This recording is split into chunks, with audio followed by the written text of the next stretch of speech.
Hey guys, it's Brian again here for part 2 of my Stanley 65 block plane restoration.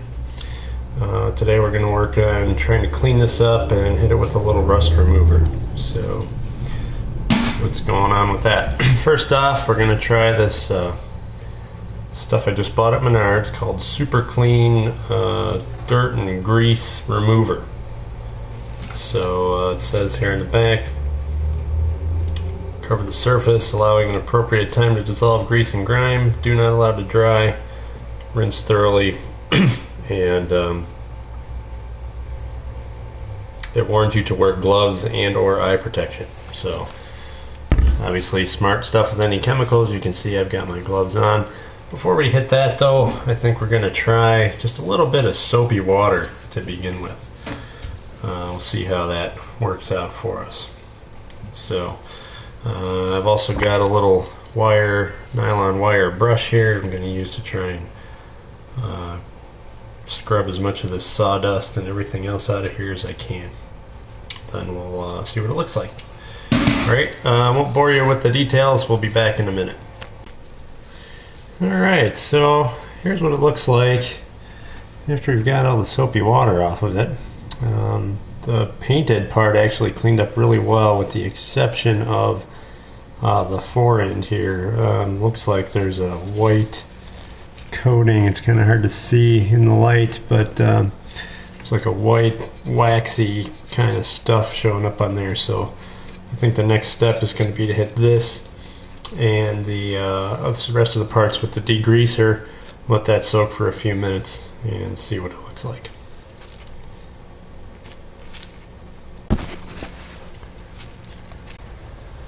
Alright, well, I let that degreaser stuff sit on the parts for about 5 minutes, and I came back and hit them with my scrub brush as well as one of these abrasive pads. It seems to do a pretty good job. Looking here, the runoff is pretty brown and goopy, so a lot of crud definitely came off. If we look at the main casting here, looks pretty good. The paint is in really good shape. All that dust and grime came off of there. The white residue is virtually gone.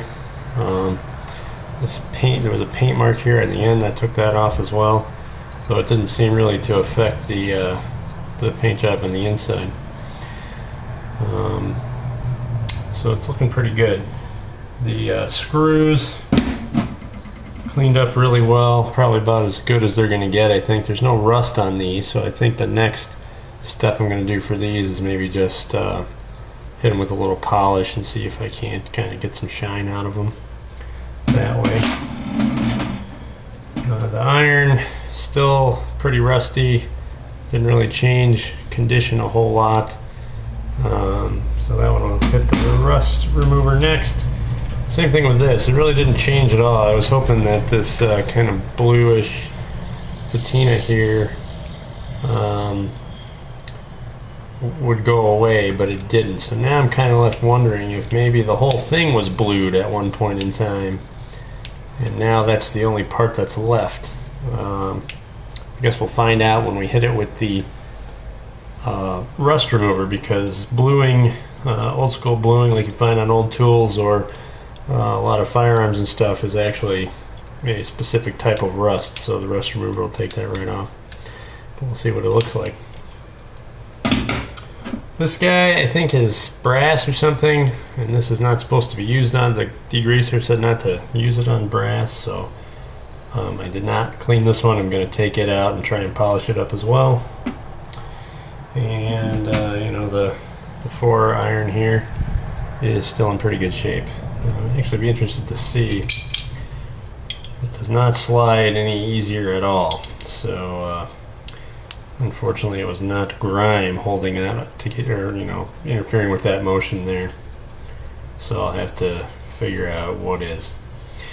I did do a little bit of reading on these planes last night, and I found out that one of the common problems that you can find with these is underneath the iron on the mouth, there can be chips or hairline cracks.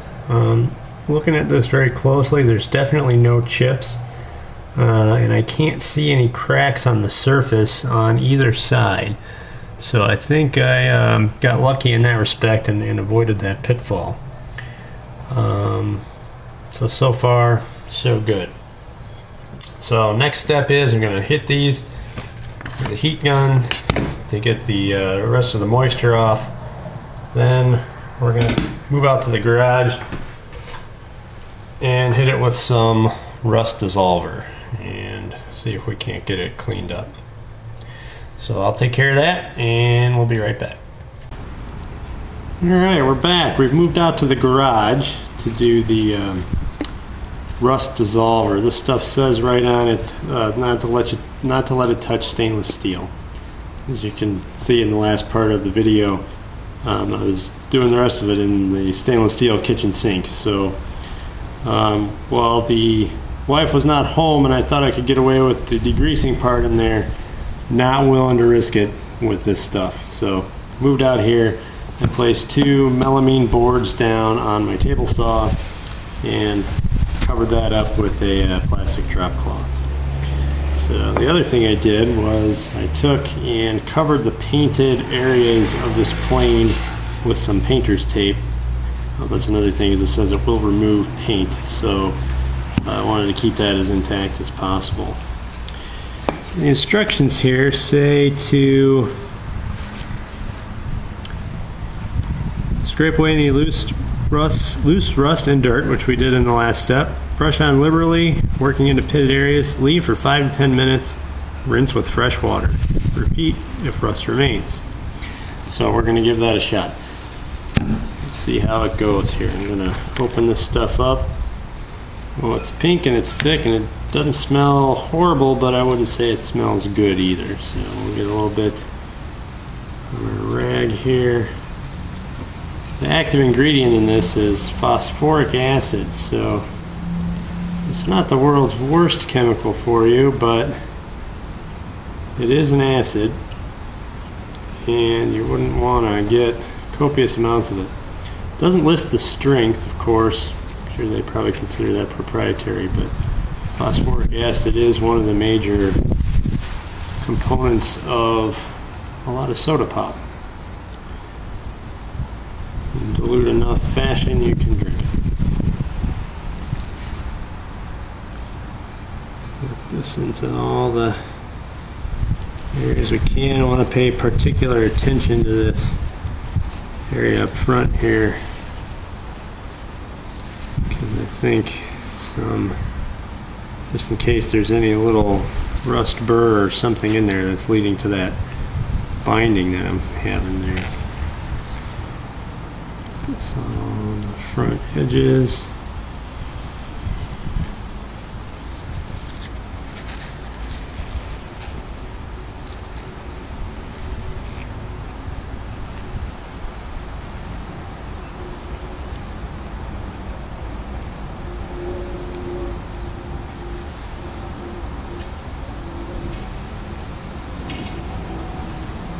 Okay, that one's done. We're gonna set it in the bucket for 5 minutes, and I'll coat the rest of the pieces and we'll show you what it looks like when it's done.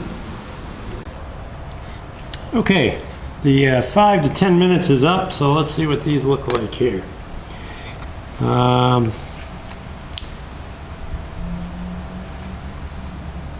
It doesn't look much different. We'll see after we get it off of here if that impression changes. So what it says to do is to rinse it off with water. I've got a spray bottle here, a squirt bottle that I use for wetting my stones and whatnot. I'm just going to hit it pretty liberally with this and then get in there with the scrub brush. Just get as much of this off of here as we can. And let's see. Looks like it's cleaned up. Oh yeah, I don't know if you can, probably not with the thing right in the middle, but if we get a good look at this here in the light, definitely a lot more silver color here, a little less of that rusty patina, so that's working out fantastic. On the sides, Same thing, it's maybe not 100% clear steel, but it looks pretty good. So let's get down in here. Down off of there. As much as you can, other side. Oh, this side, look at that. The whole front end of this thing just cleared up. It looks good.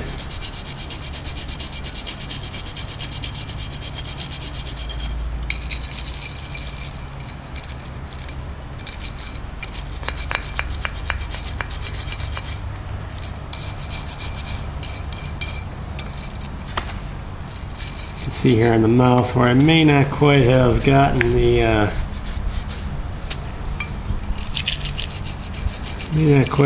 the mouth taped off well enough. I might lose a little paint in there, but that's all right.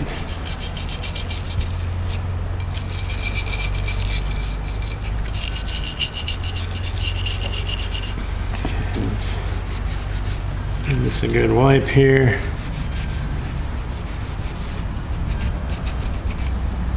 Stuff does not smell good. Definitely use it outside. Got like a sickening kind of smell to it, like flavored medicine they used to give you when you were a kid.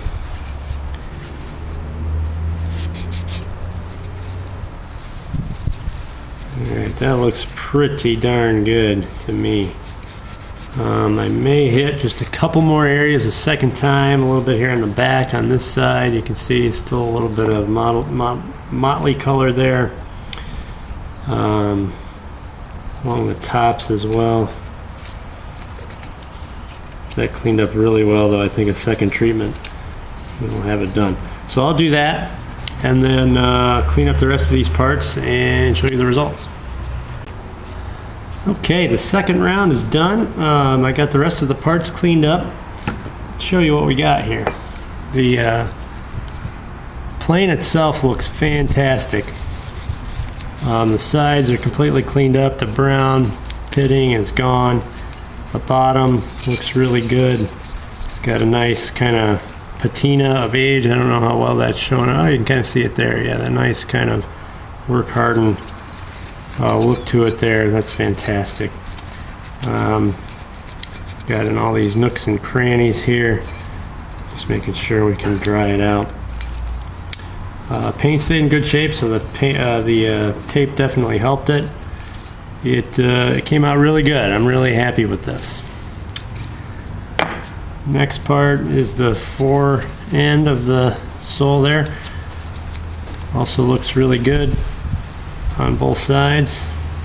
Got a lot of character to it still, even with all that corrosion product kind of taken off of there. Look at the iron. Probably the biggest change. Remember what that used to look like? The thing used to be brown, but it looks fantastic on both sides now. If you can see this, just from having sat in the air, all that exposed metal, got some light surface rust going on there. So we'll have to take care of that, but that's going to happen. What I'm going to do actually to all these parts in the next step is coat it with this stuff. It's called Break Free CLP. It's you can find this at Cabela's or your outdoor type store up with the hunting and shooting stuff.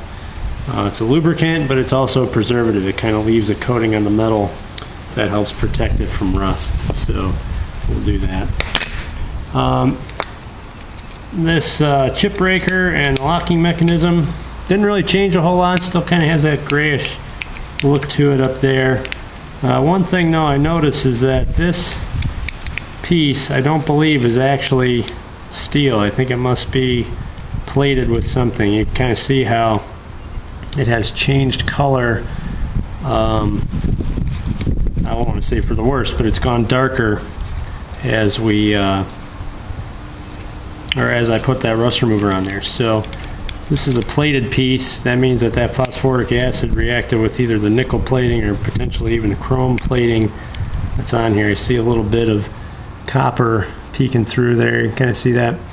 A lot of times, depending on the metal, they'll put a copper coat down before they put the chrome or the nickel over the top of it. So guess I should have seen that coming. Luckily it's not too bad on the top where you can see it. Shouldn't affect the overall usefulness of the piece, just maybe not as pretty as it could have been. I'll probably try and hit that with a little bit of Flitz polish and use the Dremel tool to kind of maybe shine that up a little bit if I can. And the last piece is the mouth adjustment cam here. Same thing, it has a little bit of that blackish patina showing up there, leading me to believe again that this is not a steel piece but some kind of plated metal. But that's okay, worked out pretty good. I'm really happy with the way it's coming along. So now I've got this bucket of diluted phosphoric acid. So what do you do with that? Well, you know, this is from the spray when I was rinsing off with my squirt bottle here. It all went into the bucket. The jar doesn't really give you any instructions for how to dispose of this stuff other than to, you know, be careful.